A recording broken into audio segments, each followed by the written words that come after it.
So hi guys, welcome back to my channel. मेरा जो कल एग्ज़ाम था वो IDBI ESO का था, जो कि मेरा हल्द्वानी था।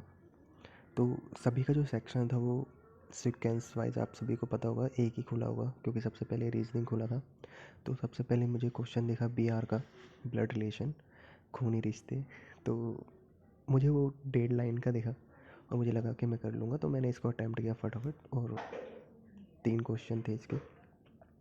इनइक्वालिटी था, डायरेक्ट नहीं था और तीन इसके कॉन्क्लूज़न थे। ऐसे ही सेम सिलॉक्स था। सिलॉक्स भी 3 से 4 क्वेश्चन थे जो कि ओनली फ्यू के थे, टू स्टेटमेंट एंड 3 कॉन्क्लूज़न। तो ये दोनों थे।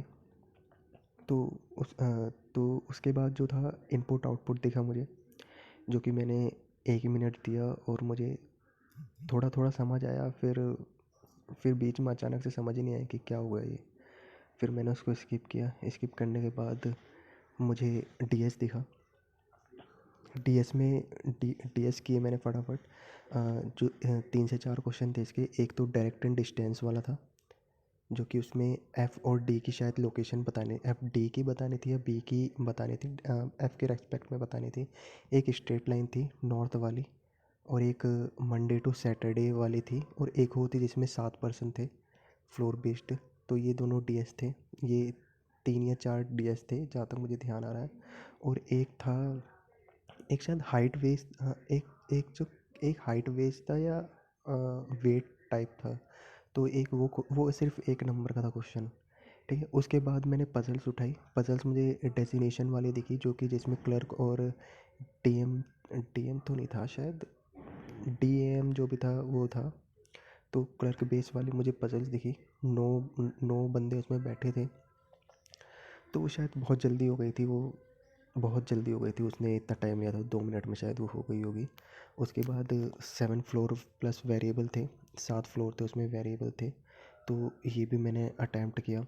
उसके बाद 8 सर्कुलर थे, हाँ 8 बंदे बैठे थे सर्कुलर टेबल पे, जो कि इन और आउट देख रहे थे। ऐसा कोई उसने डिफाइन नहीं किया था।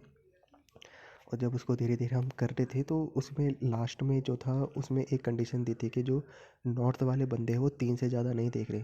तो दोनों ही पर्सन में, एक में तो 3 पर्सन देख रहे थे और एक में 2 पर्सन देख रहे थे मेरे, जो मैंने 2 केस बनाए थे। तो मैंने जो 3 वाला केस था वो मैंने कैंसिल किया।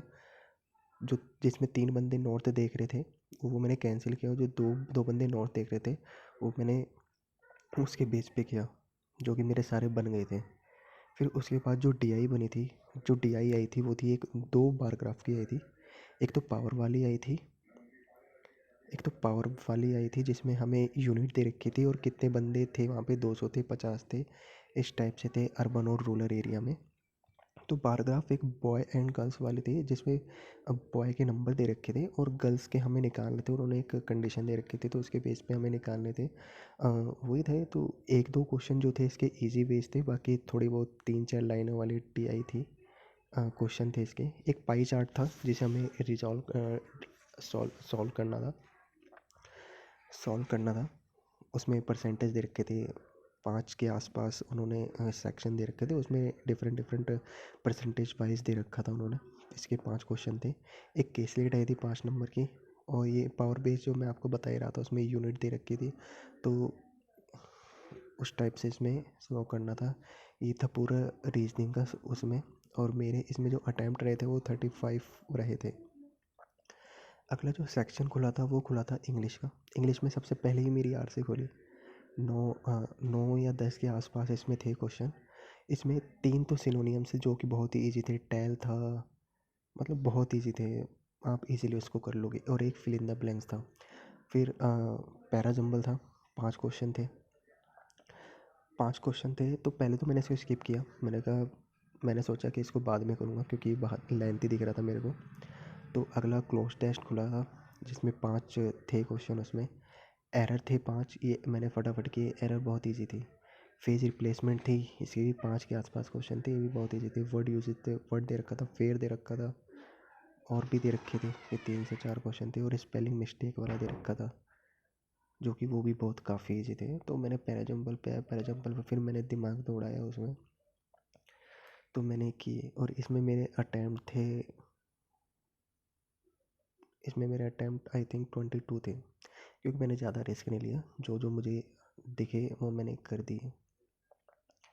इसके बाद मेरा जो क्वांट था, क्वांट में सबसे पहले मैंने मिसलेनियस ढूंढे, स्पीड मैथ वगैरह। सबसे पहले मैंने 5 अप्रॉक्स करे, 5 क्यूआई करे, और जब खोला भाई रॉन्ग नंबर सीरीज खोला, तो पहला क्वेश्चन तो हो गया था, दूसरा सॉल्व नहीं हो रहा। मैंने उसमें दिमाग लगाया, मैंने स्किप करा उसको, मैंने उसको मार्क कर लिया। फिर मैंने अगला खोला, अगला भी नहीं हुआ, अगला भी नहीं हो रहा था। सारे मेथड लगा लिए, 216 भी आ रहा था, 125 भी आ रहा था, तो नहीं 126 129 के आसपास आ रहा था। मैंने उसमें दिमाग लगाया कि 5 का क्यूब प्लस ये हो सकता है, ये हो सकता है, बट वो बना ही नहीं। फिर मतलब ये समझ लीजिए कि रॉन्ग नंबर सीरीज़ में से मुश्किल से 3 क्वेश्चन होंगे 5 में से, और दो तो बहुत हिले ही नहीं वो, और समझ ही नहीं आया यार। ना उसमें मल्टीप्लाई हो रहा था, ना उसमें डिफरेंस चल रहा था। एक तो डबल डिफरेंस था, वो मुझे ध्यान था। और क्वांट में ये एक केसलेट आई थी, केसलेट 3 लाइन की थी मुश्किल से। उसने मतलब वो था वैन आरेख वाला, क्या बोलते हैं उसको, वैन आरेख टाइप था वो। हिंदी में तो वैन आरेख बोलते हैं, मैं भूल गया इंग्लिश में क्या कहते हैं, भूल गया मैं। ठीक है, तो ये 3 से 4 डीएस थे उसमें। डीएस भी मुझे लेंथी दिख रहे थे उसके, और 15 के आसपास अर्थमेटिक थे। बाकी सब अर्थमेटिक था, जो कि इजी भी थे, और ज़्यादा मतलब वो भी थे, क्या बोलते हैं उसको, कैलकुलेटिव। तो अगला जो सेक्शन खुला वो जी खुला। मैं तो एक दो क्वेश्चन देखे तो मुझे थोड़ा सा लगा कि इसी ने सबसे पहले कंप्यूटर को टच करना चाहिए, तो मैं कंप्यूटर पे भागा। सीधा मैंने 41 पे क्लिक किया और कंप्यूटर के किए। 41 पे मुझे एनिक का फुल फॉर्म दिख गया, एनिक का। फिर एक वो था, एक क्वेश्चन था इसमें, वो बाइनरी कोड, बाइनरी नंबर का था, जो कि 8 का रिलेट नहीं 1000 को 1000 में एक किसके कंपरेटिव था, जो भी था वो ध्यान ही ना, मैंने स्किप किया, मुझे समझ नहीं आया उसमें क्या करना था।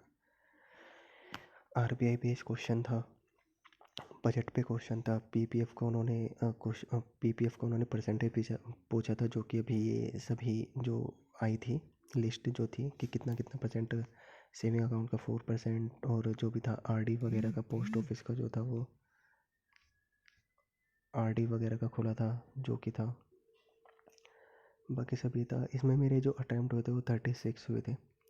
बाकी 36 अटैम्प्ट 36 अटैम्प्ट हुए थे, हाँ। तो ये अटैम्प्ट हुए थे मेरे, इतने ज़्यादा नहीं हुए, शायद मेरे 118 के आसपास अटैम्प्ट हुए हैं। 5 तो 7, 7 5 12, 12 छः 118 के आसपास मेरे हुए हैं। अब इसमें क्या है कि पिछले साल जो था वो पिछले साल जो था डायरेक्ट जॉब थी, डायरेक्ट सिलेक्शन था। बट इस बार क्या किया है आईडीबीआई वालों ने, इंटरव्यू का फेज रख दिया है। तो जहाँ तक है, पिछले साल जो यूआर की जनरल की कट ऑफ गई थी वो 115 गई थी, बट जहाँ तक इस साल मुझे लग रहा है, क्योंकि 40 जनरल की जो सीट्स है वो 448 है, 448, और शायद इंटरव्यू के लिए जो है वो 3 गुना या 5 गुना बुलाया जाएगा, शायद मैक्सिमम तो 3 गुना ही बुलाया जाएगा। तो जो 3 टाइम्स बुलाया जाएगा लोगों को, तो उसके बाद तो जिसके हिसाब से जो कट ऑफ है वो डाउन रहेगी शायद, जहाँ तक हो सके। जो कट ऑफ है वो 75 टू 80 रहेगी फॉर इंटरव्यू के लिए। और फिर इंटरव्यू में क्या होगा, इंटरव्यू का अलग क्राइटेरिया, 100 नंबर का इंटरव्यू होगा, जिसमें से जनरल को 50, जिसमें जनरल को मिनिमम 50%, और बाकी जो कैटेगरी है उनको 45% लाना ही होगा। उसके बाद जो फाइनल कट ऑफ या मेरिट बनेगी वो 75% बनेगी आउट ऑफ 100 मार्क्स, जो कि हमारा 200 था। 200 का आधा करके उसका 75%, और फिर जो अपना पर्सनल इंटरव्यू था उसका 25%, और उन दोनों को कंबाइन करके जो मेरिट बनेगी उसके बेस पे सिलेक्शन होने वाला है इस बार। तो देखते हैं क्या होता है, इसी बेस पे जो था वो ये बनेगा। अब अगला आईडीबीआई जैम का एग्ज़ाम है, अभी तो डेट आउट नहीं हुई है, उसका भी आपको रिव्यू प्रोवाइड कर दिया जाएगा। Thank you guys.